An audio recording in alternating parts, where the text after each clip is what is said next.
Welcome back to the Exceed Business Channel and the Ask Jim series, where we tackle tough leadership questions and answers.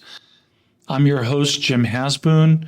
I'm CEO of Exceed, and let's jump into our question. Dear Jim, I'm the CEO of a large medical device company. Business is strong, but truthfully, I've never felt more alone. I can't talk to my team about it, and my board expects certainty, not doubt. I'm under pressure every day, and I'm not sure how much longer I can carry it all.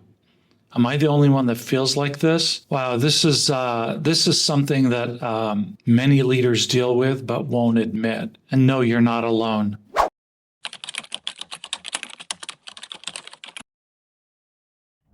I'm very appreciative of this question because this is a topic that many leaders struggle with. And so, no, you're not alone. Let's look at the research. Harvard says that 50% of executives feel lonely in their role. 61 say loneliness hurts their performance. According to a McKinsey report, C-suite leaders face disproportionately high levels of burnout, emotional exhaustion, and decision fatigue, particularly during times of disruption and rapid growth. The leadership science explains the why. As you climb the org chart, trust gets filtered, relationships become more transactional, and trust becomes political. What starts off as command turns into isolation very quickly. You carry the vision, but often in silence. You take the hits, but never show the bruises. It's called executive isolation, and it's very real. Let's think of it as a deep sea diver. At the surface of the water, things are very light, breathable, and full of chatter. But the deeper you go, the greater the pressure you absorb quietly. And without the right equipment, you collapse under that pressure. And that's the C-suite. All depth, all pressure, and no room for leaks. And if you're not proactively equipped to decompress, you don't just burn out, you implode quietly. Okay, so how do we deal with loneliness at the top? Number one, you're not broken, you're human. Loneliness isn't a sign of weakness. It's a predictable byproduct of the role. I would reframe it as performance risk, not a personal defect.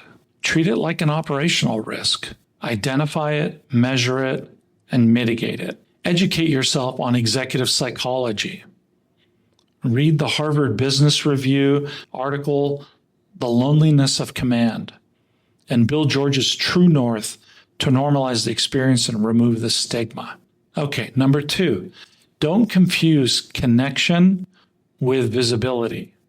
Everybody sees you as the top executive, but who really knows you? It's very critical that you develop human connections, and it's often difficult to do that within the organization.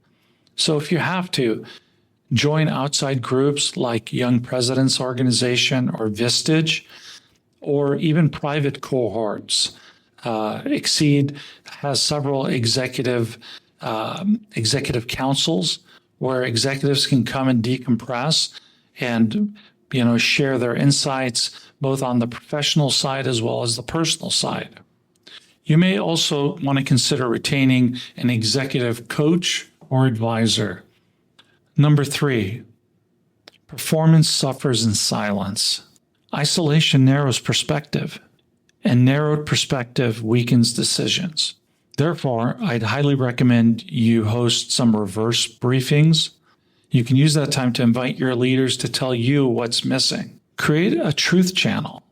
Anonymous feedback loops are very critical, especially the higher you go up. Number four, you need structured recovery. Our brains aren't built for constant strain. They need rest. You may want to consider blocking out quiet hours throughout the week, literally blocking out your calendar where you don't have to meet with people, you don't have to deal with any of the stress of the role, but you can do thinking. You can rest your mind. You may also want to consider scheduling quarterly energy retreats 1 to 2 days where you can literally go offline and recharge your batteries. Spend time with friends or family. And number 5, protect your humanity the way you would protect your equity. If you go down, so does the company. Model healthy resilience. You may also want to consider auditing your leadership rituals. Keep the rituals that energize you and cut out the performative ones that drain you. I want to share another quote from Bill George from his book, True North. You can't lead others unless you know yourself, and that requires the courage to face your own truth. If you found this helpful, please hit the like and the subscribe button.